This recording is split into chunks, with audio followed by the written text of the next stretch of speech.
Check up liver assembly করা দেখবো, ঠিক আছে? তাহলে আমাদের এখান থেকে কাজ শিখতে হবে। কাজ কেমন হচ্ছে? ভালো। প্রবলেম আছে? করার কোনো সমস্যা আছে? সমস্যা নাই তো?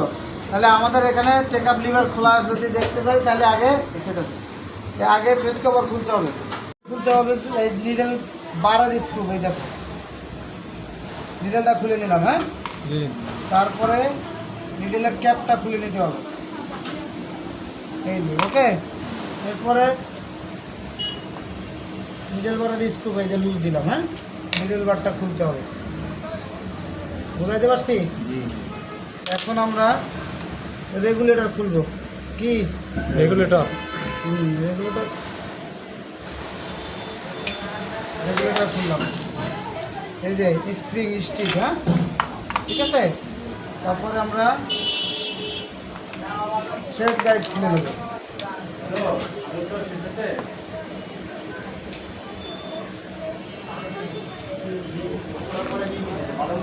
এটা খুলতে এটার নাম কি?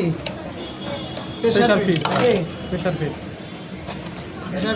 এই যে প্রেসার ফিটের যে স্ক্রুটা আছে এটাও খুলে নিতে হবে। এখন তো বারটা বের হবে নাকি?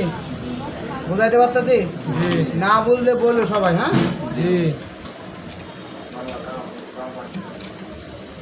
তারপর থ্রেড গাইডটা খুলে নেব, ঠিক আছে? বুঝছো কিনা? এখন দেখো, এখন হচ্ছে কাজ। এই পুরা মেশিনের একটা থ্রেড হচ্ছে উল্টা থ্রেড। কি উল্টা থ্রেড? এই উল্টা থ্রেড যদি তুমি মনে না রাখতে পারো, খালি তুমি ঘুরাইবা সারাদিন, খুলবো না। বুঝাইতে পারছি? তাহলে এটা যেদিক দিয়ে আমরা টাইট করি ওই দিক দিয়ে খুলবে, ঠিক আছে? বুঝাইতে পারছি? এই দেখো উল্টা থ্রেডের কথা মনে থাকবো। এই যে রাখলাম। হ্যাঁ, এখানে দেখো নিডেল একটা বুশ আছে, এই যে মনে রাখতে হবে। হ্যাঁ, এই যে বুশটা রাখলাম, ঠিক আছে? এখন দেখো এই যে চেক আপ লিভারটা আছে, এটা কিন্তু মূলত খোলা লাগে না।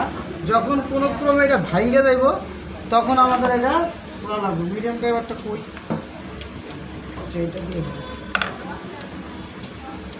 যদি এটা কখনো ভেঙে যায় সেই ক্ষেত্রে এটা খোলা লাগে। হ্যাঁ, তার আগে খোলা লাগবে। এখন দেখো এখানে দুইটা স্ক্রু আছে। কয়টা স্ক্রু আছে? দুইটা। প্রথম স্ক্রুপে গ্রুপ থাকবে। প্রথম স্ক্রুপে কি থাকবে? গ্রুপ থাকবে। না বুঝলে প্রশ্ন করো। গ্রুপ যদি ঠিক না থাকে তাহলে নিডেল বারের টাইমিং কিন্তু মিলাইতে পারবে না। বুঝাইতে পারছি? হ্যাঁ, দেখতে পাচ্ছি না।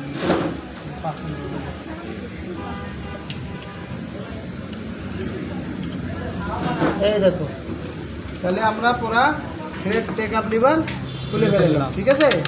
এখানে কিন্তু একটা ওয়াশার আছে, এটাও কিন্তু মনে রাখতে হবে। টেক আপ লিভারের এই সাইডে একটা ওয়াশার থাকে। হ্যাঁ।